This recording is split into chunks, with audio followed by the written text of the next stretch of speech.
तो दोनों खिलाड़ी रिटायर हो चुके हैं, बट एज अ बैटर इनका इवेल्युएशन होगा, मूल्यांकन होगा कि किस तरह के खिलाड़ी थे। दोनों को एक साथ रखा भी नहीं जा सकता है क्योंकि विराट का करियर बहुत लंबा 14 साल का रहा। रोहित ने उनके मुकाबले लगभग आधे टेस्ट मैच खेले हैं, लेकिन कहीं ना कहीं अपने वाइट बॉल सक्सेस को रोहित इसमें रेप्लिकेट नहीं कर पाए टेस्ट क्रिकेट में। जो उनके पास टेम्परामेंट, टेक्निक ये सब था, उसके बावजूद क्या लगता है, मतलब थोड़ा कमी रह गई वहाँ पे? 100%। रोहित शर्मा जब आए थे अंतर्राष्ट्रीय क्रिकेट में और जब उनकी आपने पहली झलक ही देखी थी तो आपको लगता था यार ये लंबी रेस का घोड़ा है, और ख़ासतौर पर टेस्ट क्रिकेट के नज़रिए से, क्योंकि क्लासिकल बैटर थे जो typical Mumbai school of batting से होते हैं, क्लासिकल बैटर। और आपको लगता था कि ठीक है वाइट बॉल में भी अच्छा करेगा। और 2007 T20 वर्ल्ड कप में उनकी झलक भी देखने को मिली थी। उसके बाद मुझे याद है 2 सीज़न IPL में भी वो ज़बरदस्त फॉर्म में नज़र आए थे, नीचे बैटिंग करते थे 6-7 नंबर पर।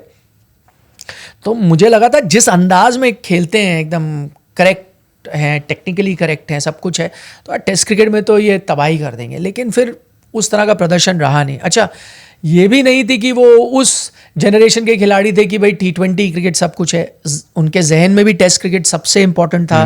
उनके फादर क्रिकेट के फ़ैन थे, वो भी उनको कहते थे टेस्ट में भाई रन बनाएगा तो मैं मानूंगा।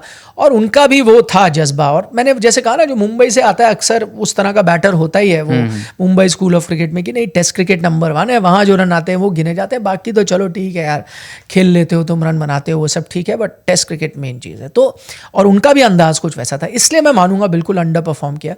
और उनके जब आप सेकेंड वर्जन देखते हो 2019 के बाद वाला, तो आपको एहसास भी होता है कि देखिए यही form towards end of your career अगर आप दिखा रहे हो, शुरुआत में दिखाते तो बात ही कुछ और होती है। ऐसा नहीं उनको मौके नहीं मिले, पर मौके को भुना नहीं पाए, उस तरह का वो फॉर्म दिखा नहीं पाए टेस्ट क्रिकेट में।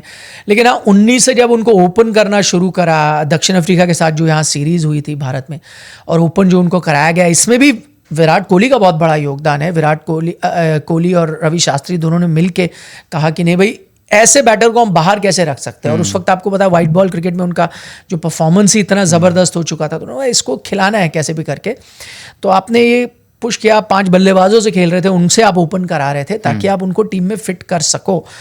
और फिर उसका नतीजा ये हुआ कि उन्होंने रन भी ढेर सारे बनाए। और वो जो एक फेज़ था, आप मान लीजिए 19 से 23 तक करीब, मैं मानूंगा कि शायद आपके बेस्ट टेस्ट बैटर थे। टफ कंडीशन में उन्होंने रन बनाए। रन की जो वैल्यू भी थी वो बहुत थी, और जो टोटल रन्स भी थे वो भी काफ़ी थे। तो कई बार तो सिर्फ हम पूरे रनों को नहीं देखते, उनकी वैल्यू कितनी है, इम्पैक्ट कितना है, उसको देखते हैं। इम्पैक्ट भी था और ढेर सारे रन भी थे।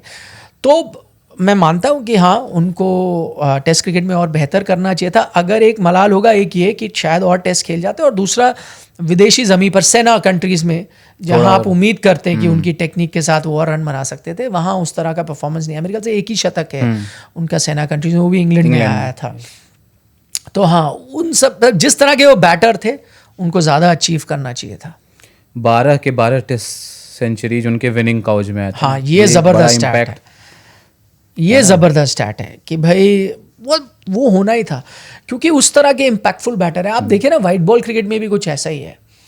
ऐसा बहुत कम होगा कि अगर रोहित का बल्ला जिस दिन चला और आप मैच हार गए हो, बहुत रेयर होता है। बहुत रेयर होता है, क्योंकि वो उनका जो रन आते हैं और जिस इम्पैक्ट से आते हैं, फिर वो आपको जिताएंगे ही।